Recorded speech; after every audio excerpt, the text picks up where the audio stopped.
왕에 대해서 말씀을 우리가 상고하고 있는데요. 열왕기하 1장 1절에 보면 아합 왕이 죽은 후에, 아합이 죽은 후에 그랬고, 그 다음에 2절에 보면 아하시아가 사마리아에 있는 아하시아. 첫째 사건은 모압이 등을 돌린 것이고, 두 번째 사건은 아합의 아들 아하시아가 그 난간에서 떨어져 죽게 되는 사건이죠. 보면 하나님께서 어떤 일을 하실 때는 거기에 반드시 어떤 사건이 등장을 해요. 그 사건을 통해서 하나님은 일을 하십니다. 그 사건을 대하는 그 반응이 사실은 믿음입니다.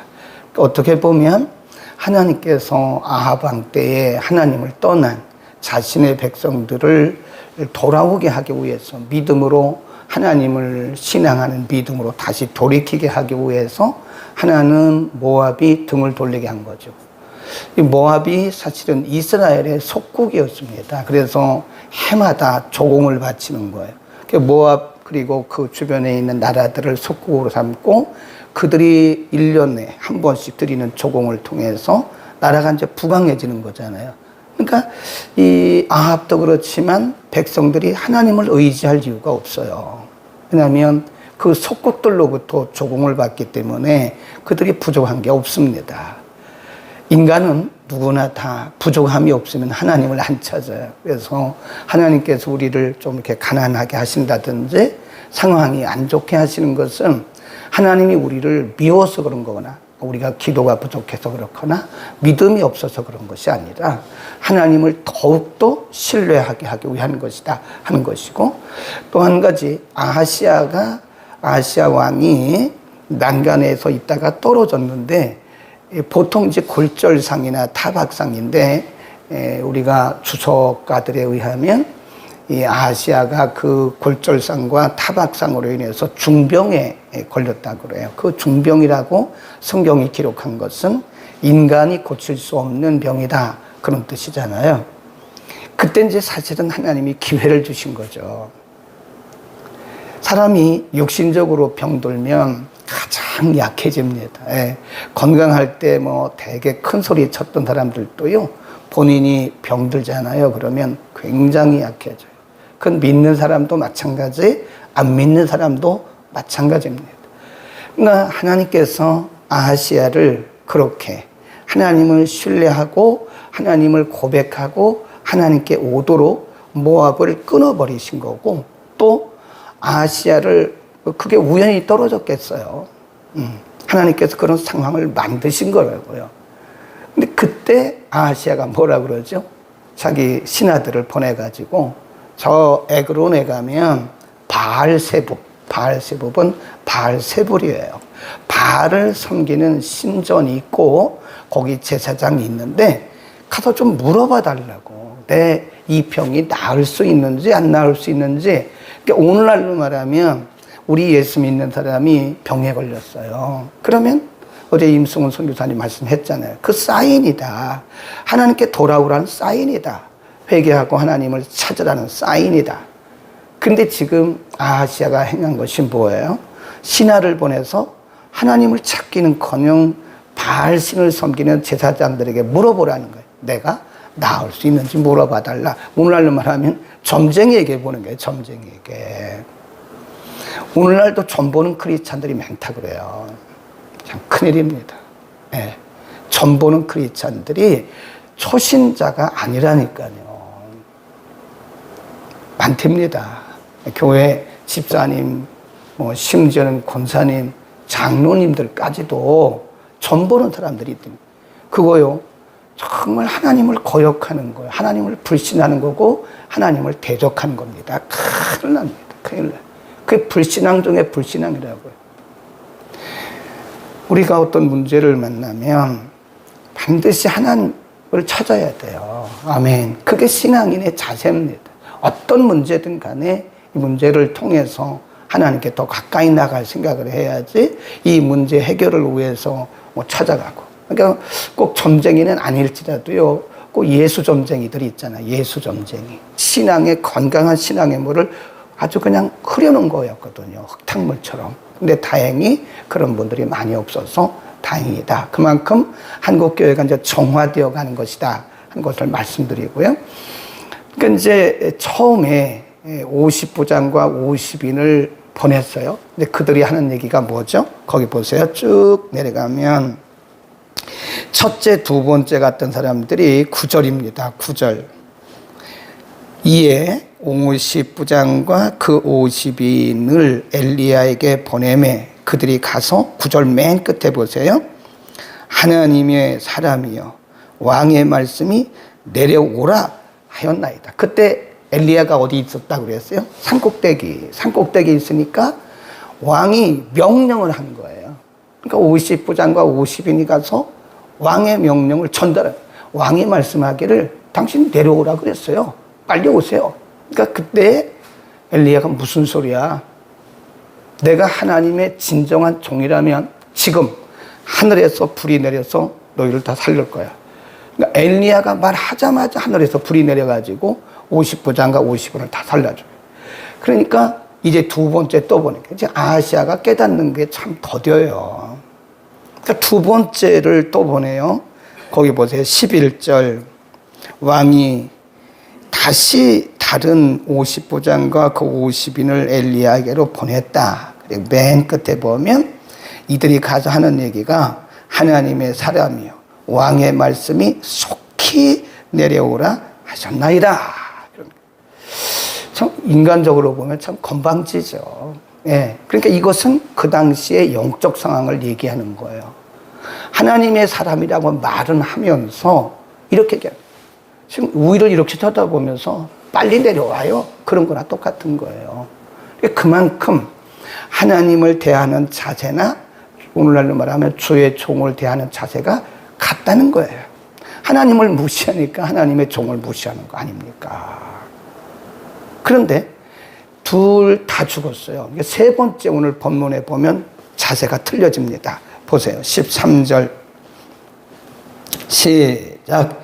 왕이 세 번째 50부장과 그 50인을 보낸지라 셋째 50부장이 올라가서 엘리야의 앞에 이르러 꿇어 엎드려 간구하여 가로되 하나님의 사람이여 원컨대 나와 당신의 이 50인의 생명을 그러 귀하게 여겨 보시옵소서. 그래.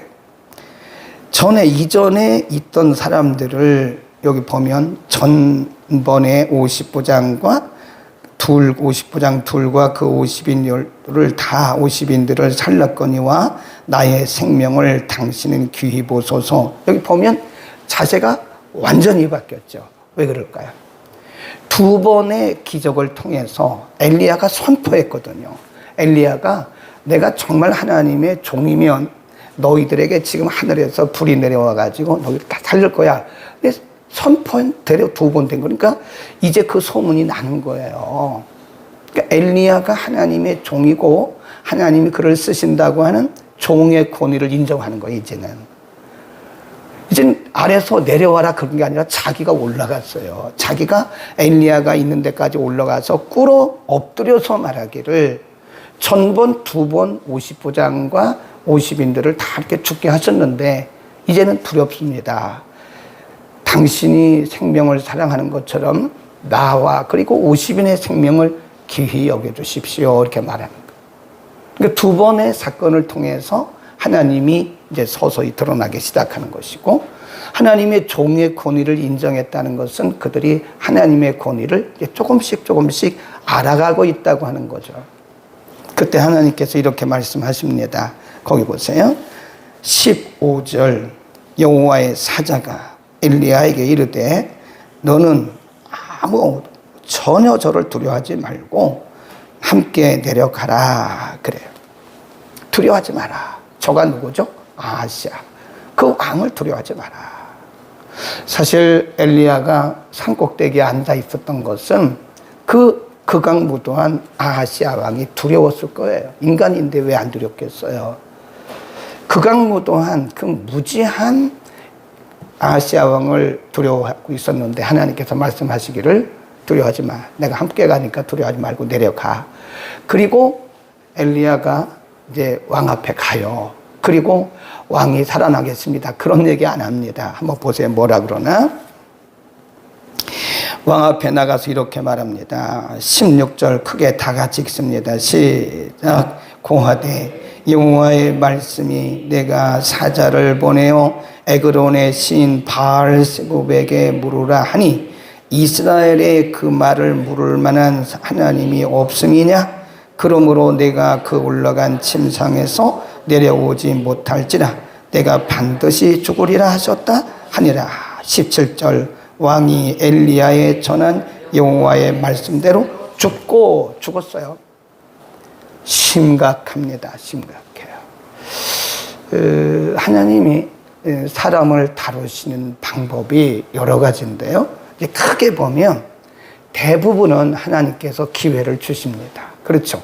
대부분 기회를 주세요. 근데 아하시아 같은 경우는 기회를 안 주셨어요. 물론 첫 번째 50보장, 두 번째 50보장, 그때가 이제 기회였는데 못 느껴요. 깨닫지를 못해요. 그러니까 결국은 아하시아 왕은 그냥 단번에 하나님이 죽이신 거예요. 왜 사람들이, 왜 하나님을 섬기는 성도들이 하나님을 두려워하지 않는지 저는 모르겠어요. 성도들이 이렇게 말하는 것을 보면요, 그냥 어떤 때는 소름이 끼쳐요. 아, 저분은 하나님을 진짜 섬기는 거야? 말은 하나님을 섬긴다고 말하고 하나님께 기도한다고 말하는데 전혀 아닙니다. 말로는 그래요. 말로는 내가 하나님이 뭐 기도하고 그러는데 실제로 행동하는 것을 보면 전혀 하나님이 없는 사람처럼 행동을 해요. 그러니까 하나님을 두려워하지 않는 거예요. 하나님은 그 성품이 양면적 성품을 가지고 있어요. 그 하나는 뭐냐? 하나는 사랑입니다. 회개하고 돌이키는 자는 하나님이 과거를 묻지 않으세요. 신실하시고 긍휼이 풍성하신 하나님은 누구든지 과거가 어떠하든 간에 묻지 않습니다. 하나님 앞에 진솔하게 돌아와서 회개하고 하나님을 찾으면 하나님은 감사 하나 주시고 오히려 보너스도 주셔요. 보너스도. 하나님은 회개하는 자에게 꼭 보너스도 주시더라고요. 그런데 끝까지 회개하지 않고 하나님을 인정하지 않고 이런 사람들에 대해서는요, 하나님이 때로는 아주 단호하게 대처하실 때가 있어요. 왜 그럴까요? 때가 급해요. 하나님은 때로는 사랑이시지만 또 한쪽은 공의입니다. 공의. 하나님은 사랑과 공의가 같이 가요. 이게 기차의 철로가 두 줄이잖아요. 두 줄. 네. 기차의 철로가 똑같아요. 하나님은 사랑만 있는 것도 아니고 하나님은 공의만 있는 것도 아니에요. 하나님은 양면을 갖고 계시는데 하나님은 사랑이고 하나님은 공의입니다. 그래서 말씀을 두려워하지 않는 성도들을 보면요, 소름이 끼칩니다. 저렇게 하나님의 말씀을 저렇게 두려워하지 않을까. 얘기를 들어보면요, 아주 무섭습니다. 정말 악해졌어요. 성도들도 악해졌어요. 왜 그럴까요? 그 중심에 하나님을 두려워하는 마음이 없는 거예요. 말도 막 하고 그냥 뭐 말씀에 대해서도 뭐 그냥 내가 골라 먹어요. 하나님의 말씀은 다 하나님의 말씀입니다. 아멘. 어떤 것은 하나님의 말씀이고 어떤 것은 아니다? 그게 어디 있어요? 하나님의 말씀은 다 하나님의 말씀인데 내 마음에 드는 거는 내가 다 먹고 마음에 안 드는 것은 다 이렇게 뱉어버려요. 그러니 그게 하나님 중심, 말씀 중심이냐고요. 우리는 오늘 아하시아를 보면서요, 하나님이 얼마나 무서우신가를 우리가 알아야 됩니다. 하나님은 사랑과 공의의 하나님이시기 때문에 우리가 깨닫고 돌이킬 때는 하나님 보너스까지 주신다니까요. 그냥 우리를 안아주시고 너무 기뻐하세요. 하나님이 제일 기뻐하시는 것 중에 하나가 우리가 우리의 잘못을 인정하고 하나님께 돌아가고 회개할 때, 하나님을 신뢰한다고 말할 때, 그러나 하나님이 가장 싫어하는 것 중에 하나가 하나님을 거부하는, 하나님을 거부하는 거예요. 하나님을 무시하는, 말씀을 무시하는 거예요. 우리는 하나님의 그 두려움을 무서움을 우리는 알아야 되고요. 또 한 가지 보자고요. 쭉 내려가면 17절에 보면 왕이 엘리야의 전한 여호와의 말씀대로 죽고, 하나님의 말씀이 거짓이 아니잖아요. 말씀은 그대로 말씀이에요. 저가 거기 줄봅시다. 아들이 없으므로 여호람, 그 여호람이 누구냐? 이제 많은 해석을 하는데 여호람은 아하시아의 형제일 거라고 생각을 합니다. 대부분의 주석가들이 여호람은 아하시아가 아들이 없었기 때문에 형제였을 것이다. 그래서 저는 이 부분을 보면서 가장 두드러지게 이렇게 튀어나오는 말씀이 뭐냐면 대신, 이 말씀이에요. 대신. 대신. 그 말씀이죠. 없으므로 여호람이 대신하여 왕이 되니 그랬습니다. 그가 아들이 없으므로 여호람이 대신하여 왕이 됐다. 대신. 거기다 줄거 놓으세요. 이 대신이란 말은 뭐 그냥 대신이죠. 그런데 우리가 이것을 영적인 면에서 보면요, 박탈입니다. 박탈. 네, 박탈. 왕권을 하나님이 박탈하신 거예요. 촛대를 옮긴 거죠. 촛대를 옮긴 거예요. 사람의 수명이 정해져 있잖아요. 근데 지금 아하시아는 수명대로 산 게 아닙니다. 수명대로 산 게 아니에요. 사고가 나가지고 중병에 걸려가지고 그냥 이게 사고사예요. 사고사. 아하시아는 사고사고, 어쩌면 그가 중간에 회개하고 돌이켰으면 하나님이 히스기야처럼 그의 생명을 연장해 주셨을지도 몰라요. 15년 이상 연장해 주셨어요. 하나님은 사랑의 하나님이시니까 깨닫고 돌이키면 보너스를 주신다고 그랬잖아요. 히스기야도 그가 뭐 잘한 것만 있겠어요? 그러나 그가 자기 자신을 깨닫고 잘못을 깨닫고 하나님 앞에 돌이켰을 때 하나님이 15년이나 생명을, 수명을 연장시켜 주시잖아요. 그 보너스 주신 거예요. 우리 잘 생각해야 돼요. 생명도 하나님의 선물입니다. 우리에게 주신 사명도 선물이에요. 오늘 우리가 하루하루 살아가면서 하나님께서 오늘이라고 하는 하루를 주셨는데 이것도 선물이에요. 하나님의 뜻대로 살아야 되고 하나님의 뜻대로 사용해야 됩니다. 그렇지 않으면 하나님이 어쩌면 나를 대신할 사람을 준비해 놓으셨는지도 몰라요. 대신. 우리가 하나님의 일을 하다 보면 때로는 짜증도 나고 힘들기도 하고 피곤하기도 하고 지치기도 합니다. 근데 저는 그게 행복이라고, 제게 어떤 일을 맡겨주셨는데 우리가 감사함으로 해야 되는데 그 말투가 틀려요. 왜 이런 거를 나한테 시키냐 이거예요. 어? 여기 많은 성도들이 있는데 하필이면 왜 이런 거를 이 사람에게 시키지 않고 나한테 시키고. 근데 우리는 그걸 바꿔야 돼요. 응? 하나님께서 그 수많은 사람들 가운데서 하필이면 왜 이 일을 저에게 맡겨주셨을까요? 참 감사합니다. 라는 그런 생각을 가져야 되지 않겠습니까? 근데 요즘 시대상이 그래요. 시대상이. 시대 정신이라고 그래요. 조금 더 구체적으로 말하면 시대를 잡고 있는 영들이 있어요. 영들. 그게 불순종의 영들입니다. 불순종의 영들, 불신앙의 영들이 사람들을 장악하고 있는 거예요. 눈에 안 보이죠. 근데 교회까지도 불순종의 영들이 사람들을 장악하고 있어요. 그래서 이 교회도 옛날 같지가 않아요. 목회자들이 모이면 이구동성을 합니다. 옛날처럼 목회하지 마십시오. 큰일 납니다. 그냥 막 들고 일어난다는 거예요. 옛날처럼 막 그냥 뭐 이거 합시다, 이거 해, 이렇게 했다가는 다 나간다는 거예요. 붙어 있을 사람이 없다는 거예요. 그래서 거의 90% 이상의 교회들이요 그렇습니다. 예, 다 목사님들이 하는 얘기가 옛날 같지 않습니다.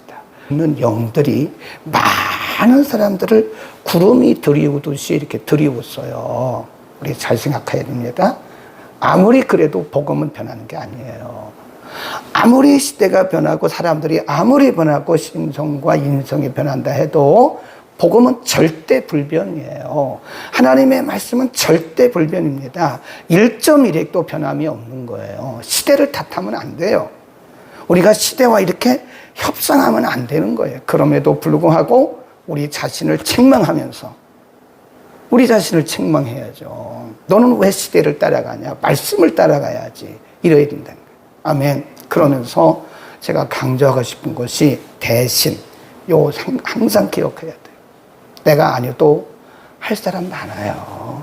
그런데 하나님이 나를 써주셨다는 거는 너무 감사한 일 아닙니까? 아니, 세상에 그 목사가 하나님께서 써주시는 게 만만 감사죠, 만만 감사. 여러분도 그렇게 합시다. 대신이라는 거에다 동그라미를 쳐놓으세요. 대신이라는 말에다가 그 말씀이 우리에게 오늘 이렇게 충격적으로 아시아 대신 여호람이 왕이 됐다. 하나님이 촛대를 옮겨버린 거예요. 우리 교회가 이 시대에 해야 할 일을 하지 못하면 교회가 여기만 있습니까? 우리 교회만 있습니까? 교회가 엄청나게 많습니다. 하나님이 촛대를 옮기시는 거예요. 사람이 여러분만 있습니까? 우리만 있습니까? 우리가 하나님의 일에 성실하지 못하고 충성하지 못하면 하나님이 그만둬라 그래요. 그리고 하나님께서 딱 옮겨버리세요. 그러면 우리는 참으로 불행한 성도로 살아갑니다.